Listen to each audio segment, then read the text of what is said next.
قلما حبمتي حبرا سلامي مزمورا سنيتي بانديرا امتان من يا تتكون إريترا امتان من يا تتكون إريترا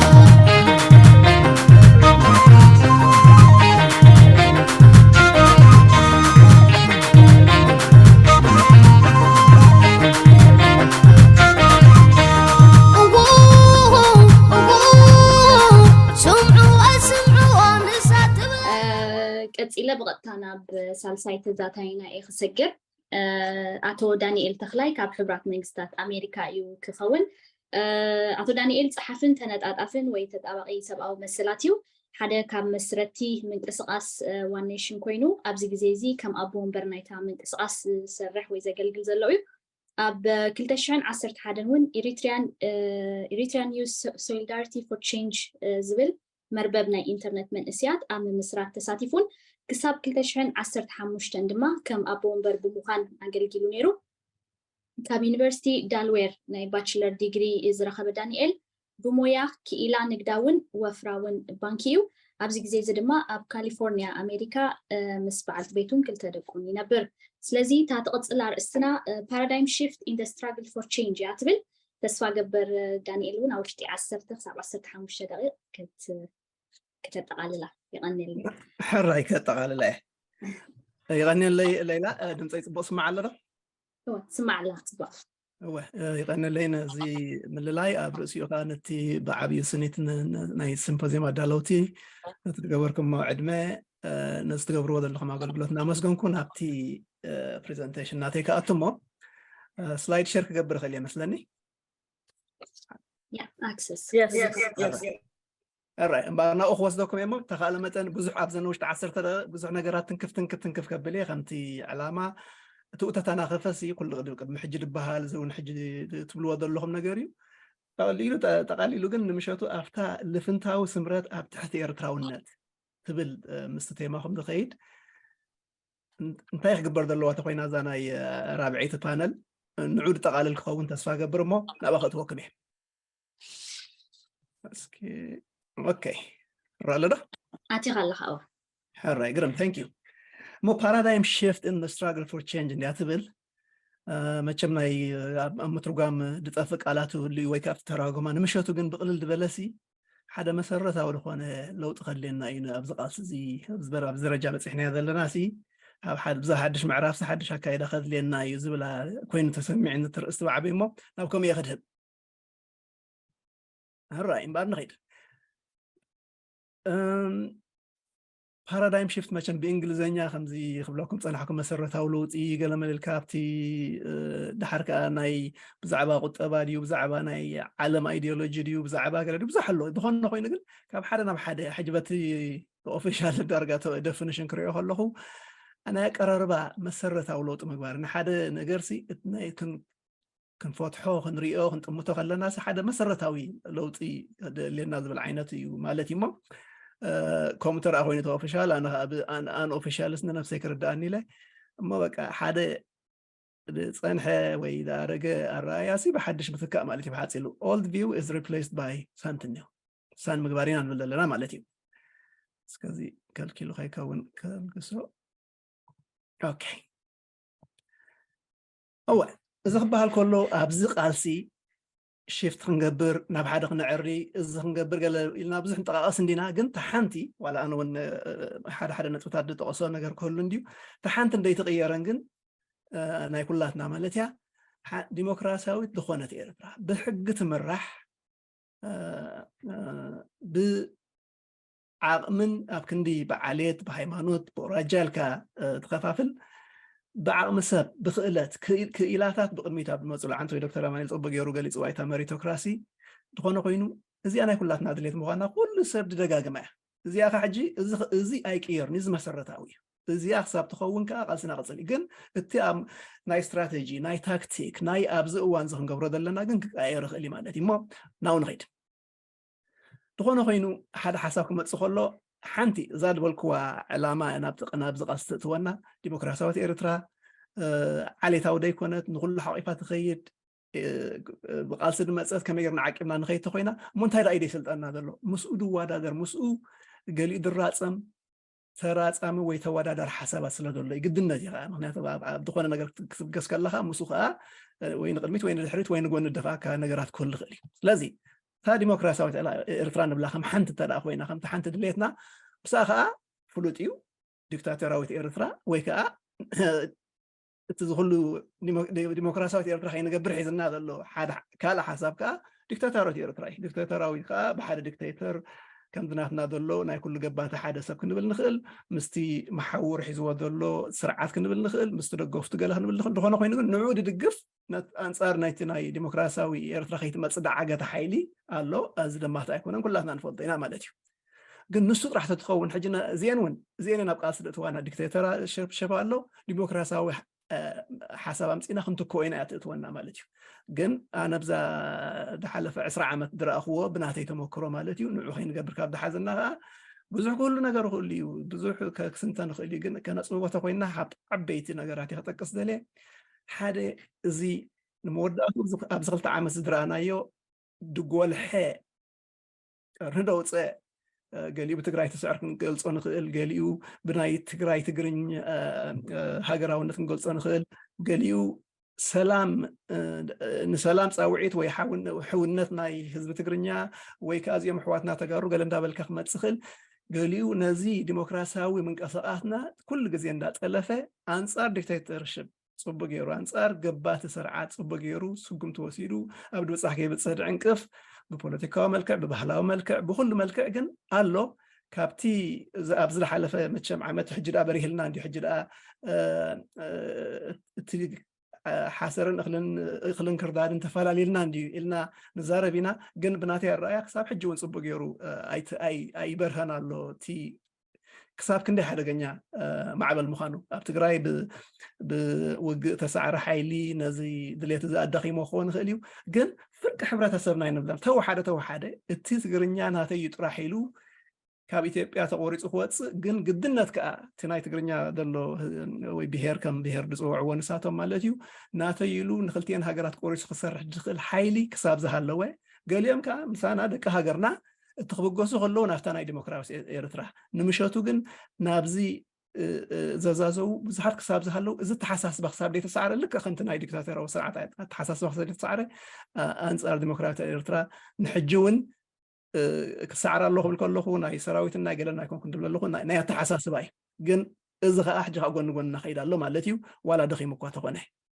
እንደን ፅልዋታት ናይ ኣብቲ ፖለቲካ ናይ ቀርኒ ኣፍሪቃ ኩሉ ግዜ ኤርትራ ንእሽተይ ድኸይድ በለት ሃገር ኣብ ሓደ ብዓበይቲ ሃገራት ተኸባበን ብብዙሕ ተጠማቲ ዘለዎ ቦታ ምህላዋ ኩሉ ግዜ ንጠቕሶ እንዲና ግን እዚ ኩሉ ለውጥታት ዋላ ወሓሸ ምጠቕሶ ፀንሐ ካብ ሓደ ናብ ሓደ ሽፍታ ክገብር ከሎ ንፅቡቕና ድዩ ንክፉእና ድዩ ግድነት እዩ ንእሽተይ ፓውን ሓንቲ መፅሓፍ ነራ ናፅነት ተፃሕፈ ድያ ኤርትራ the pawn in world politics ድያ ትብል ኣብታ ናይ ቸስ ጌምሲ ኩሉ ግዜ እታ ንእሽተይ ዘላ ፓውን ተቐዳታ ካብቶም ዝነኣሰት ሓይሊ ዘለዋ ግን ኢግኖር ክገብራ ትኽእል ሃገር እያ ዘላትና በዚ ከዓ ግድነት እያ ክፅሎ ማለት እዩ እሞ እዚ ካብ ኮነሲ እንታይ ዳ እቲ ሽፍት ክንገብር ግባአና እሞ ዋል እዚ ኩሉ ቃልስታት ኩሉ ግዜ ፃውዒት ህዝቢ ላዒልካ ህዝቢ ምሂርካ ህዝቢ እዚ ንዚ ሕማቅ ዝግበር ዘሎ እቲ ስርዓታት ኣብዝን ተጋጊዩ ኣብ ዝሓለፈ 30 ዓመት ከምዚ ክገብሮ ከምዚ ዝግበር ገይሩ ገባቲ ስርዓት ፈጢርና ንቐይሮ ፕላን ኤ እዚኣ ነይራ ግን 30 ዓመት ሓሊፉ ከዓ ኣይተገብረት ገና ከዓ ኣብቲ ምውዕዋዕ ህዝቢ ዘሎ ማለት ሕጂ ናበይ ነስገር ዝብል ዘለኹ ናብ ትራንዚሽን እንታይ ድኾን ዘሎ ሓደ ኣልጌስና ክንስዕሮ ክንቅይሮ እውን ኣይገበርናየን ከም ህዝቢ ማለት እዩ ኣብዚ ዘለና ሰዓት ከዓ በቲሉ በቲ ፅልዋታት ናይ ገረባብትናን ገለን ተወሳሲኽዎ ግድነት እዩ ናብ ፕላን ቢ ክንከይድ ገሊኡ ፀፅቡኡ ሒዝና ኮክፉን ኔውኢልና ድሓርካ ንዘለኣለም ዝነብር ሰብ ስለዘየለ ምክንያቱ ግዜ ንኩሉ ስለደርክበሉ ብድሕሪ ኢሳያስ ዝኸይድ ነገር እንዳሓሰብና ንዑ ናብኡ ንስገር ዘይኮነ ከመይ ጌርና ንዑ ንበፅሖ ክንኣትዎ ዝግባአና ግን ኣብ መሰጋገር ንኸይድ ምክንያቱ ግዜኡ ስለደኣኸለ ግዜኡ ንዓና ስለደይፅበ ማለት እዩ እውን ቅልጥፍ ክብል እየ ሕፅር ዝበለ ንኩሉ ከስምረሉ እንታይ in the long run time makes everything irrelevant ዋላ እዚ ፖለቲካ ናትና ዋላ እዛ ሂወት ነብራ ሂወት ድሕሪ 50 ዓመት ድሕሪ 100 ዓመት ድሕሪ 500 ዓመት ድሕሪ 1000 ዓመት irrelevant ዋላ ሓንቲ ኣብዚ ዝመፅእ ዘሎ ሰንቸሪ بزعبا ناي إسياس قبات نيرو بي إيرترا قال كن زي تخون نقطة ناي تاريخ خوينا خطر مالت أتي كند قداسي أبزاد لنا يا إواني مالت مو نزاد لنا إيوان كاب بناي تمالن بناي زمتسن راح كي تحاسبنا أبزلهم كانوا تكر دقدرنا نقرأت لنا مالتيو لازم كابتي حدا بارادايم شيفت ويك ناي قراربا ناي الرأي لوت ددلينا بولدات محساب مالتيو ولد خل كله حصر دبله ازي نريد لنا بعدما تسارع ناي ارثران بابل ناي حزبنا ايج ديستريبيوشن كيكا ناي ادمن ابينا عدم اللوي دارغا كله تماساسل ناي سالسي عالم مبزحته تحت 10 شمنت عدمي 55 دخون ناي اثيوبيا ترينا ناي سودان ناي صوماليا كمزي خمص ግን ምንታይ ከስምረሉ ደልየ ዘለኹ ፖለቲካ ሃገርና بحلف 5-6 ዓመት ክንወልዱ ንኸውን ኢና በዞም ኣብዚ ሕጂ እዚ ልዕሊ 70 ምናልባት 72 እዞም ኣብዚ ትሪኦም ዘለኹም ካብኣቶም ዳዓብዩን በዚኦም ይተዓብሊሉ ድኸይድ ፀኒሑ ክሳብ ሕጂ እቲ ድተረፈ ሓይሊ ዝኩሉ ንገብሮሲ እሞ ናብዞም እዚኦም ተደማሚሮም 2-3 ዘይመፁ እንተደኣ ኮይኖም 99-95 ካብ ሚእቲ ንዕኡ ድሓቁፍ ዓይነት ፖለቲካ ተደይ ኮይኑ ትርጉሙ ጠፍእ ኣሎ ማለት እዩ ሕጂ እንደገና እንታይ ትኾን ዘላ ግዜ ንኩሉ ነገር ኢረሌቫንት ገብሮ ዝኣቲ ኮይኑ እዚ ከዓ ድሕሪ 10 ዓመት ተመሊስና ነዛ ግራፍ ተሪእናዮ እዞም 75 ዘለዉ ደቂ 85 እዮም ክኾኑ ብናይ ኢሳያስ ኣፈወርቂ ዕድመ ተወሲድናዮ ኣይ ቲንክ 77 ገይሩ ዘሎ መስለኒ ወዲ 87 ይኸውን ማለት እዩ ስለዚ ከምዚ ኢልና እንተ ደኣ ገሚትናዮ ብመፅእ 7-8 ዓመት ንኣብነት ህዝቢ ኢትዮጵያ 150 ሚልዮን ከኣቲ እዩ ኣብ ዓመት 3 ሚልዮን እንዳወሰኸ ኢድ ከይድ ዘሎ 3 ሚልዮን ህዝቢ ኤርትራ እዩ ማለት እዩ ኣብ ዓመት ክንዲ ህዝቢ ኤርትራ ትውስኽ ሃገር ኣብ ጎረቤትና ክሳብ ዝሃለወት ታይም ኢዝ ኤቭሪቲንግ ምክንያቱ እሱ እዩ ትቐንዲ ገዳሲ ማለት እዩ ሕጂ እንዳጠቃለልኩ ይኸይድ ኣብ ለውጢ ክንመፅእ ራእቲ ኮይና ሓደ በዚ ናይ ግራፍ ድበረኹ ካብ ኣብቲ ውሽጢ ኤርትራ ዘሎ ስርዓት ይኹን ኣብ ደንበ ተቃውሞ ይኹን ኣብ ሕብረተሰብና ይኹን ካብቲ ናይ ገድሊ ወለዶ ንብሎ ዘኹርዓና ሃገር ደምፂ ወለዶ ናብዚ ዋርሳይ ንብሎ ክሳብ ሕጂ ከገልግል ግን ፅቡቅ ገይሩ ሃገር ዘይተረከበ ዘሎ ወለዶ ክሰጋገር ክኽእል ኣለዎ ፈቲና ፀሊእና ፈቲና ተኮይኑ እንታይ ማለት እዩ ብዕሊ ክሰጋገር እዩ ፀሊእና ካ እንታይ ድኸውን ስቕልካ ትፅበእ ትድዓበየ ኣርግ ይመውት ታሪኹ ከይተመሓላለፈ ክእሎቶ ከይመሓላለፈ ፈቲና ፀሊእና ካ እቲ ወርሳይ ከዓ ሕማቕ ድያ ፅበቕቲ ድያ ሃገር ክርከብ እዩ ማለት እዩ ካልእ እቲ ክልወጥ ዘለዎ ዝብሎ ዘለኹ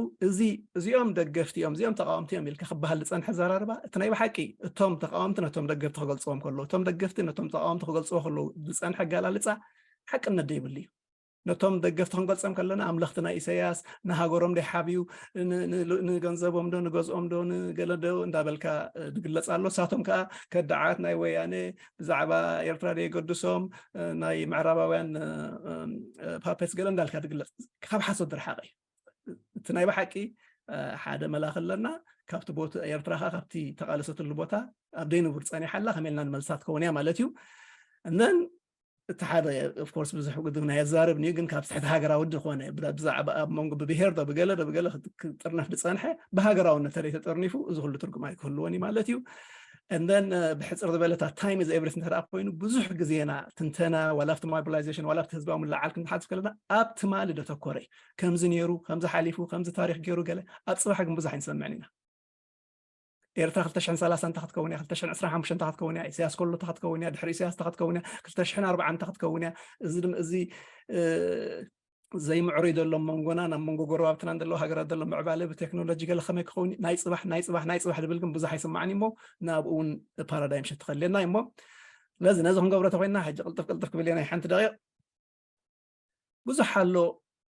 نداليون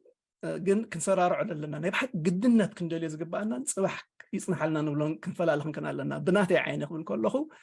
ልኡላውነት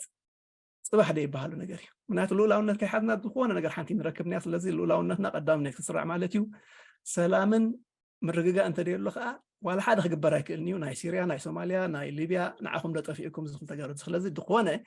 السلامن من رجاء كفتر دخل حيل نعو عليها كجبرت قلت خوينه بدحري المتسخة سلامن من رجاء كجبر دخل حيل لك كمالك أنت دي بالكاخ أنا عت حزة لذي أبتي سنيت عم منجو هزبنا هذا اللي بقوم يدفت وهذا الشمنا محبركم سنيت بداية سنيت ننحرك انداتنا واسكا دغبر ايلن قدامነት كوهاب دغبي بحقها خيد الله وتي قدم لوط ديو الحق حسله ديبلنا نا ديكتاتورشيب نرو زلنا بدحري ግን كله اب سب تمركوسه اب ودابه تمركوسه ديكونس اب حق تمركوسه خونلنا نزيرو زيرو خاصه او مثل ناي والقسبات انت دا تحليو كل ነገር ክርከብ خالي ስለዚህ እዚ ከም ቀዳምነት ተኮይኑ ተኻለ ጽቡቅ ግን ንሕጂውን ምስኡ ከባእሰና ደይብሉ ነገራት ግን ብምንታይና ባንዴራና እንታይ ክትከውን ደጊም ያለኹም በር እኔቲ ቋሚያ ክትህልወና እኔቲ ቋንቋ ክትህልወና እንታይ ዓይነት ኢኮኖሚ ሲስተም ይኸድልና ካፒታሊዝም ዲ ኮሙኒዝም ዲ ቻይና ዲ አሜሪካ ዲ እቲ ሃገራዊ ዕርቂ ዶ ፍትሕዶ ድበሃል አይነው ቀዳምነት ንሰርዓይና ንሓንሳ ግን ንዓይ እሱ ቀሲልካ ድፍታሕ ነገር እዩ ኤርትራ خاصه كنዶ زامسله دጣق من زواد عينت ጽልኡን የብልናን ግን ሽግራት አለና ፍታሕ ዘሎ ማለት እዚ ክንፈላሊ ተደከልና ግን ሕውስ ወስብለና ሞ ለዚ ንመን ሒስካ ይድኾን ዘሎ ማለት እዩ ምርግጋ ናይ ኤርትራ ሰላምን አገዳስ ተኮይኑ ኣብ ምስግጋር ንሓይልታት ምክልኻል ኤርትራ ነዚኦም አልጊሰ ኣነ ክረጋገ ይኽእል ድብል ሓይል ክሳሕ ተፈጥረን ክሳብ ደይ ሃለወ ፈቲና ጸሊና ሰራዊት ኤርትራ ማለት ግድነት እዚኦም ሕጂ ናይ እንደን መንግስት ባዕሉ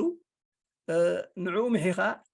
ካል መተካታ ክሳብ ትገብረሉ እቶም ኣው ደለው ንኣብነት ዲክታተርሽፕ ናይ ሓደ ሰብ ተዳ ኮይኑ እቶም ድተረፉኻ ኣብቲ ናይ ምስግጋር ደሎ እዋንሲ ከነሳተፎም ገለ ምርጫ ገለ ደይኮነስ ግድነት እዩ ክህሉ ማለት ሓደ ጥራሕ ደይኮነ በማይ ዝቁፀሩ ኣብቲ መንግስት ደለው እቲ ናይ መንግስት መሓውር ካብ ኣምባሳደራት ጀሚርካ ክሳብ ኩሉ ደሎ ንዓኹም ደጠፊእኩም ብድሕሪኡ ዋላ ዝህግደፍ ንብሎ ኣካል ولا كم political party يخون ناتو دغفتو محاورو افتي كابز دلنا نافت حدا مسغاغر اكل كخون خل حجزيام سلاسيم تتقليلم سرعات سياسينا نبلو مالتيو ግን after plan A plan B time ፍልልያ ነዚኦም አውሪድካ ክንት ኮሚና ይነሩ ካብደይ ተገብረኸ ሓላፍነት ኣለና ንዑ ሒስካ መሰጋገራት ገብራ ምክንያቱ ሃገር ስለዝኾነ ካው ሓሊፉ ናይ ማሕበራት ናይ ሲቪክ ማሕበራት ናይ ሃይማኖት ናይ ፖለቲካዊ ማሕበራት ከም ዝገብሮ ዘለና ኣካል ናይ ዝለውጥ ከም ዝኽእሉ ፍሉጥ እዩ ግን ንበይኖም ክገብሩ ተኽእሉ ኣብዚ መዛረበናን ግን ኣካሉና ትኾኑ ማለት እዩ እንደን ብዓቢኻ ውሽጢ ኤርትራ ዘሎ ደገ ዘሎ ህዝብና ኸ ኣካሉ ኮይኑ ኣካል ለውጥ ግን ዳርጋ ብላዕሊ ጀሚርካ ንታሕት ክንሪኦ ከለና እቲ ቀንዲ ሓላፍነት ምስቶም ኣብቲ ላዕሊ ተጻሒፎም ዘለዉ ባህላዊ ኣነ ስለዚ እታ መጠቕለልታ እንታይ ትኸውን ዘላ ሞንታይት ሪኮመንዴሽን እንታይ ንምሸቱ ደኣ እዚአን ክግበር ኣለወን ኢልና ደቀራርበና ማለት እዩ ሓደ ናይቶም ሓደ ዓይነት ተመሳሳሊ ዓይነት ሓሳብ ዘለዎም ቀደምሲ ኣብ ሓደ ሰሚሮም ሓደ መፂኦም ሓደ ሓሳብ ሒዞም ይኸዱ ይባሃል ነይሩ ኣይተገብረን ሕጂ ድሓንስከ ዋላ ትሕቲ ውርድ በለውን ልፍንትውን ብዙሕ ዓመታት ይዝረበሉ ሕጂ እውን ይኹን ግን ትቐንዲ ድሕዚ እንታይ እዩ ካብቶም ኣብታ ዓንቲ ወይ ዝረኣኹኹም ሓይልታት ናይ እዚኦም ተረኣ ኮይኖም ቶም መዋዳድርቲ ሓይልታት እቲ ድለኸመ ሓይሊ እቲ ዲሞክራሲያዊ ድደሊ እቲ ፅቡቕ ኤርትራ ድደሊ እቲ ሃገራውነት ድደሊ ዲክቴተርሽፕ ድደሊ ይሕይል ካብኡ እቲ ብናይ ትግራይ ናሽናሊዝም ድዩ ናይ ኣጋናዝም ድዩ ናይ ካልእ ድዩ ናይ ትግራይ ትግርኝ ድዩ ሒዝዎ ናብቲ ዘንቢሉ እሱ ተወዲብዎ ዘሎን ብድሕሪኡ ዳሎ ሓይሊ ንበዝሕ እነን ካብ ወፂና ከዓ ዓለም ከዓ ናታ ድሌት ግድነት ኢኻ ንሓሓጅ ስለዚ ግድነት እዩ ኣብቲ መወዳእታና ክንከይድ እቲ ኮኣሊሽን ክህሉ እዚ ኮኣሊሽን ከዓ እዚ ሰሪዑ ከዓ ንምሸቱ ሓደ ብፅሑፍ ኤርትራ ካብዚ ዘለና ናብዚኣ ተሰጋገረ ኢልካ ፕላን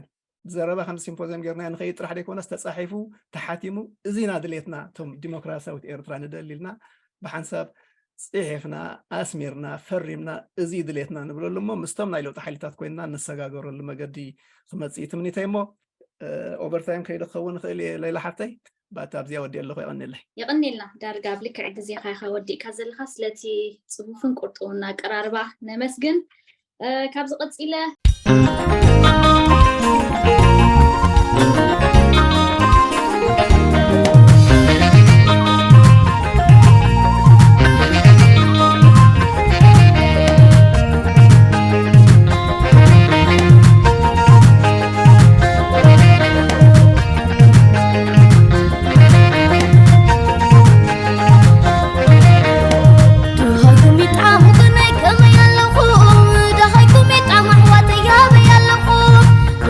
Buna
عرق قلبنا نلبسه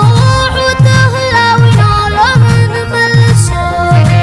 زعلم نبقرنا تبزي حنين كلا سلم من تاين الناجران نخون الله سلم من تاين الناجران نخون الله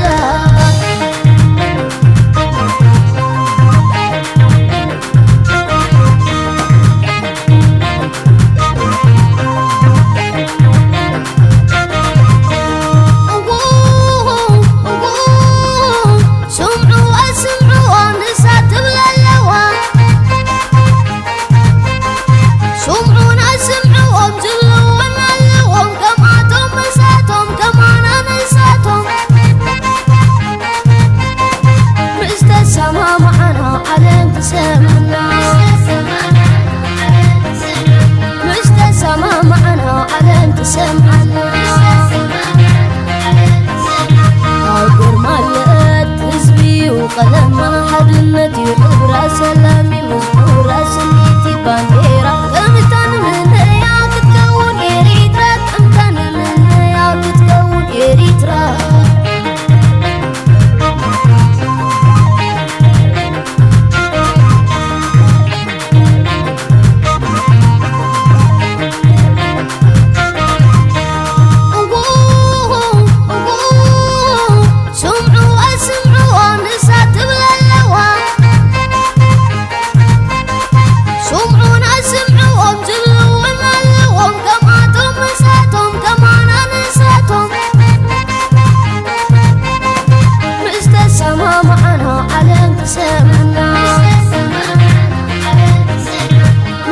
سما معنا علم تسمعنا